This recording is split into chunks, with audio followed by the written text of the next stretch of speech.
Halo, apa kabar Wanita Galau? Selamat berjumpa kembali dalam program berita seputar Ayu Sumsel. Di saat Anda siap beraktivitas di pagi hari, saya Anggi Pradita yang menemani Anda dengan berbagai berita dan informasi menarik hari ini, Senin 29 April 2024. Sajian utama hari ini antara lain, hujan deras Muara Enim dikepung genangan air.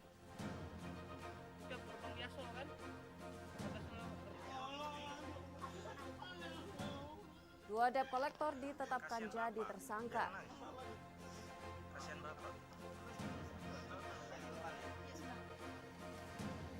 Sakit hati ditipu jual beli motor, teman dibacok.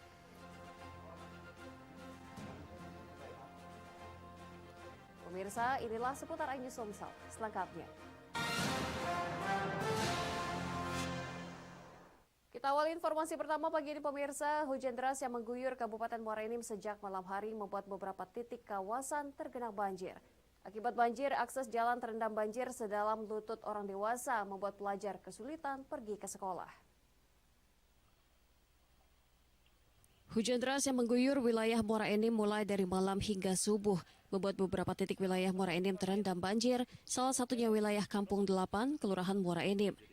Akses jalan satu-satunya di lokasi terendam banjir hingga setinggi lebih dari lutut orang dewasa membuat warga dan anak sekolah kesulitan untuk melintas. Bahkan sejumlah siswa-siswi terpaksa mengurungkan niat pergi ke sekolah. Pelajar mengeluhkan banjir yang membuat mereka harus melintasi banjir untuk mengantarkan undangan dari sekolahnya untuk sekolah lain. Tinggi banjir sendiri di atas lutut yang mengharuskan mereka membuka sepatu. Beruntung ada perahu yang disediakan oleh BPBD. Siswi SMK Negeri 1 Muara Enim sangat mengeluh karena setiap hujan deras, akses jalan untuk menuju ke sekolah pasti banjir, apalagi saat pagi hari. Tak jarang puluhan siswa harus pulang ke rumah karena tidak bisa pergi ke sekolah. Kesusahan lewat gitu? Ya, banyak yang dari jauh sekolahnya balik lagi, tidak bisa ya kok, sampai yang ngabari cek itu. Berarti kan karena takut airnya dalam, jadi takut balik lagi cek itu? Iya. Keperluannya lewat sini untuk mengantar undangan nih, ceritanya untuk acara perpisahan ngantarnya ke Smea sama Semanti. Tapi dengan jalan saya ini motor tidak bisa lewat, maka kami jalan kaki. Warga sekitar juga mengeluh agar pemerintah dan pihak terkait bisa memberikan solusi agar akses jalan dan beberapa rumah warga tidak lagi terendam banjir saat hujan turun. Dari Muara Enim, Edwin Syah Satria, Ainjus, melaporkan. BPBD Provinsi Sumatera Selatan menggelar simulasi penanggulangan bencana. Dalam peringatan Hari Kesiapsiagaan Penanggulangan Bencana, simulasi bencana yang perlu juga diperhatikan jika adanya bencana, masyarakat tetap tenang dan tidak panik. Dalam rangka memperingati Hari Kesiapsiagaan Bencana tahun 2024, Badan Penanggulangan Bencana Daerah Provinsi Sumatera Selatan menggelar kegiatan simulasi dalam upaya penanganan bencana yang kerap terjadi di Provinsi Sumatera Selatan. Adapun bencana yang disimulasikan adalah banjir bandang yang terjadi di Kabupaten Musirawas Utara. Dalam simulasi tersebut, puluhan personil BPBD Sumsel ikut serta menjadi warga yang terdampak banjir, serta kesigapan BPBD Sumsel dalam melakukan evakuasi dan penanganan pemberian bantuan dapur umum bagi korban terdampak banjir. Sekretaris BPBD Sumsel Askoni mengatakan bahwa setiap tanggal 26 April merupakan hari kesiapsiagaan bencana dan hari ini BPBD Sumsel melakukan simulasi penanggulangan bencana bersama para pegawai dan petugas penanggulangan bencana di Sumatera Selatan. Dalam menghadapi bencana yang perlu diperhatikan adalah early warning system atau sistem peringatan dini, di mana jika adanya bencana, masyarakat tetap tenang dan tidak panik. Kita yang perlu diperhatikan dalam penanggulangan kebencanaan ini adalah early warning system, peringatan dini. Sesuai dengan arahan Presiden pada Rakornas ada 5 butir, itu butir ketiga adalah perkuatan pelayanan kebencanaan. Dari Palembang, Muhammad Riza Fahlevi, Ainus melaporkan. Sementara itu pemirsa, Polres Oku Timur menggelar rapat koordinasi forum lalu lintas dengan seluruh stakeholder terkait dalam rangka menindaklanjuti kecelakaan maut yang melibatkan bus penumpang Putra Sulung dan kereta api Balaraja Express beberapa waktu lalu. Kecelakaan maut antara bus penumpang Putra Sulung yang dihantam kereta api Balaraja beberapa waktu yang lalu menjadi perhatian serius bagi Polres Oku Timur dan stakeholder terkait. Tragedi maut tersebut terjadi di perlintasan kereta api yang tidak berpalang pintu di Desa Kota Baru, Kecamatan Martapura, Kabupaten Oku Timur. Menanggapi hal tersebut, Kapolres Oku Timur menggelar rapat koordinasi forum lalu lintas dengan seluruh stakeholder terkait. Diketahui dalam pembahasan rapat koordinasi forum lalu lintas tersebut, yang menjadi prioritas utama ialah pembangunan palang pintu perlintasan agar dapat mencegah kembali terjadinya kecelakaan.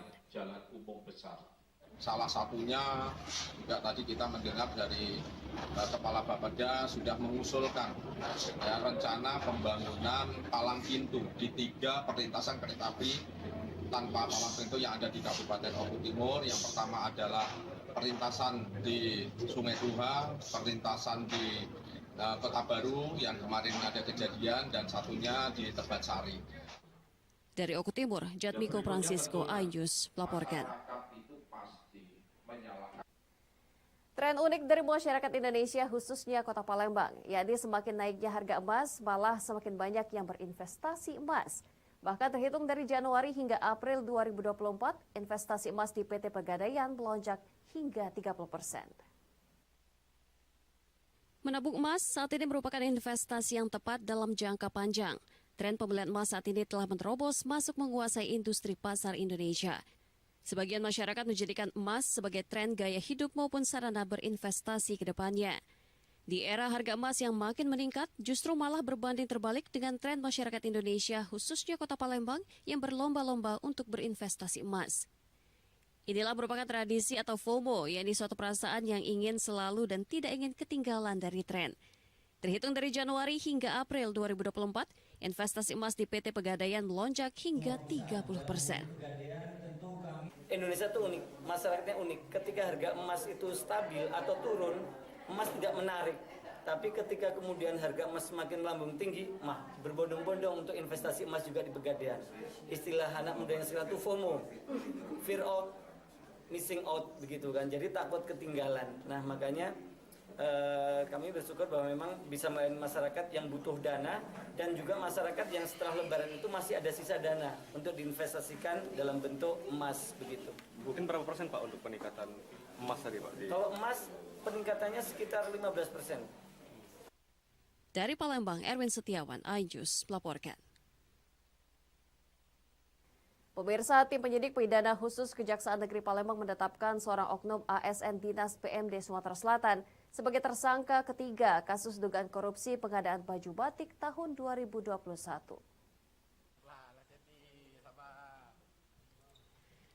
Usai diperiksa secara intensif oleh tim penyidik Pitsus Kejari Palembang, BP oknum ASN Dinas Pemberdayaan Masyarakat Desa Sumsel ditetapkan sebagai tersangka kasus dugaan korupsi pengadaan baju batik tahun 2021. BP merupakan tersangka ketiga dalam kasus dugaan korupsi pengadaan baju batik tahun 2021. Menurut Kasih Pitsus Kejari Sumsel, modus operandi tersangka dalam kasus dugaan korupsi pengadaan baju batik tahun 2021 ini yakni dengan cara markup pakaian batik dan tidak sesuai dengan kontrak. Kerugian negara dalam kasus ini sebesar Rp871 juta dan baru dipulihkan petugas sebesar 18% dari kerugian. Selanjutnya tersangka ditahan di Rutan Pakjo Palembang agar tidak melarikan diri dan menghilangkan barang bukti. Adapun modus operandinya ini merupakan markup dari pakaian batik tidak sesuai dengan kontrak. Kemudian kami penyidik telah melakukan tindakan-tindakan hukum lainnya untuk aset recovery, pulihnya keuangan negara. Dari Palembang, Guntur, iNews melaporkan. 2 debt kolektor ditetapkan tersangka. Saksikan beritanya sesaat lagi. Kasihan Bapak.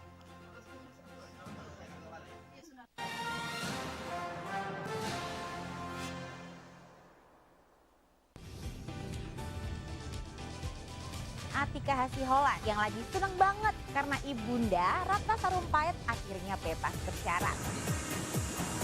Kali ini Ruben akan melaporkan oknum yang dianggap menghina Betan dan Thalia Onsu.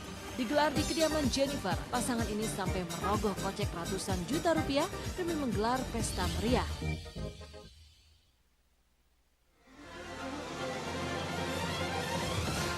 gabungan kembali mengevakuasi korban kecelakaan bus Sriwijaya. Pemirsa, polisi akan mengumumkan hasil uji balistik penembakan gedung DPR. Pemirsa, razia minuman keras di Tangerang, Banten diwarnai kejar-kejaran polisi dan beberapa pemuda mabuk.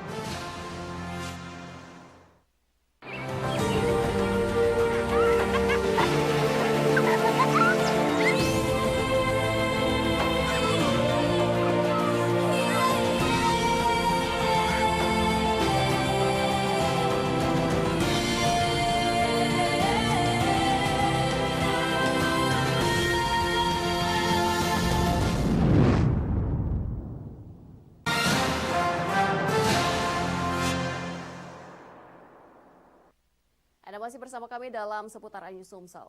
Pemirsa, keributan berujung penganiayaan antara debt collector dengan oknum polisi di Palembang memasuki babak baru. Dua oknum debt collector mangkir dari pemanggilan, ditangkap Subdit Jatantras Polda Sumsel dan ditetapkan tersangka. Inilah video penangkapan salah satu debt collector yang menangis saat diamankan di kediamannya. RB 36 tahun terlihat menangis sewaktu akan dibawa oleh Subdit Jatantras Polda Sumatera Selatan. Saat ini dua oknum debt collector yang viral terkait penarikan kendaraan beberapa waktu lalu ditetapkan tersangka. RB dan BB ditetapkan tersangka usai dilakukan pemeriksaan. Kedua debt collector ini bahkan mangkir dari pemanggilannya saat sebagai saksi. Saat kejadian, oknum debt collector menghadang laju kendaraan korban. Dalam hal ini, Aibtu FN debt collector juga menabrak kendaraan korban membuat anak istri Aibtu FN histeris ketakutan. Polisi mengamankan barang bukti diantaranya kunci dan surat kendaraan, pakaian korban serta rekaman video di TKP. Yang diduga para pelaku ini setelah dilakukan pemanggilan 2 kali tidak hadir. Makanya kami keluarkan surat perintah untuk membawa saksi. Rekan-rekan, setelah kami melakukan surat perintah membawa saksi, mengamankan para saksi atau diduga pelaku ini, yang berhasil kami amankan 2 orang, kami bawa ke kantor, kami lakukan pemeriksaan. Selanjutnya, setelah hasil pemeriksaan, kami lakukan gelar perkara, sudah cukup bukti-bukti yang dirasa oleh penyidik, kami tingkatkan status menjadi tersangka. Kasus ini terus berlanjut dengan saling lapor. Aibtu FN masih diperiksa dan ditahan Propam Polda Sumatera Selatan yang melakukan penganiayaan terhadap debt collector hingga terluka. Dari Palembang, Firdaus, iNews melaporkan.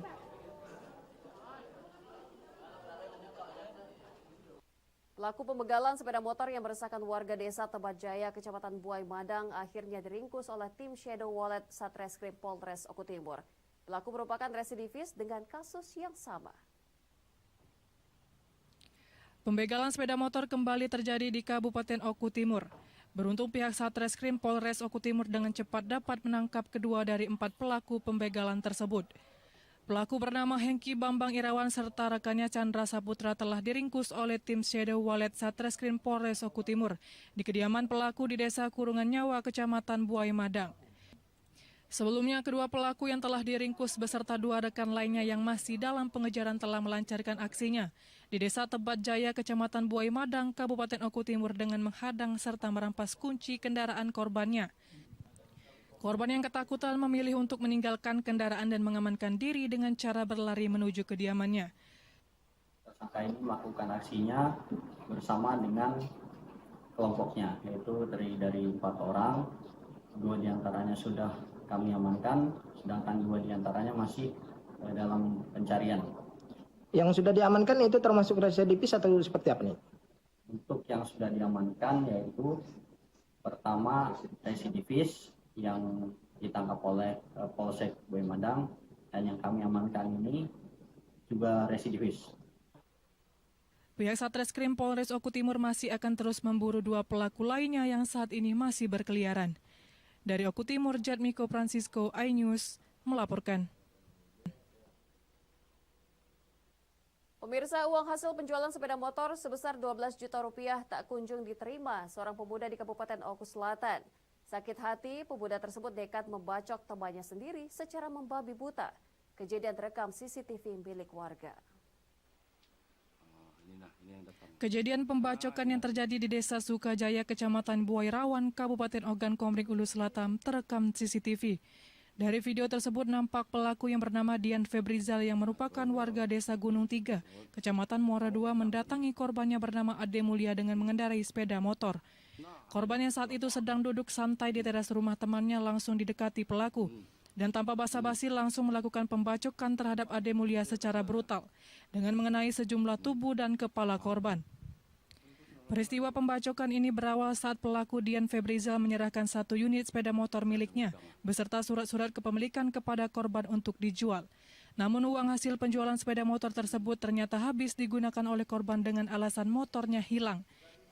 Merasa ditipu dan dipermainkan oleh korban, pelaku pun akhirnya melakukan pembacokan terhadap korban secara membabi buta.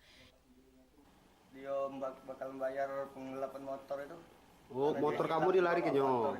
Motor kamu dilari ke nyo. Iya, bukan dilarikan. Dia jualkan motor, cuman itu jualkan dari motor.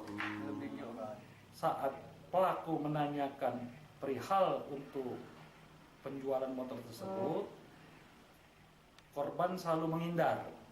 Tapi karena tidak ada ceritanya dan korban menghindar dan tidak membayar, kemudian pelaku ini emosi dan marah, kemudian melakukan pembacokan terhadap korban, sehingga terjadilah peristiwa itu. Atas tindakan pelaku, Dian Febrizal akan dijerat dengan pasal 351 ayat 2 terkait penganiayaan berat dengan ancaman hukuman 7 tahun penjara. Dari Oku Selatan, Teddy Hendrawan, iNews. Demikian sajian seputaran News Sumsel hari ini. Terus saksikan program seputaran News Sumsel setiap Senin hingga Rabu pukul 5.30 pagi waktu Indonesia Barat. Saya Anggi Pradita, sampai jumpa.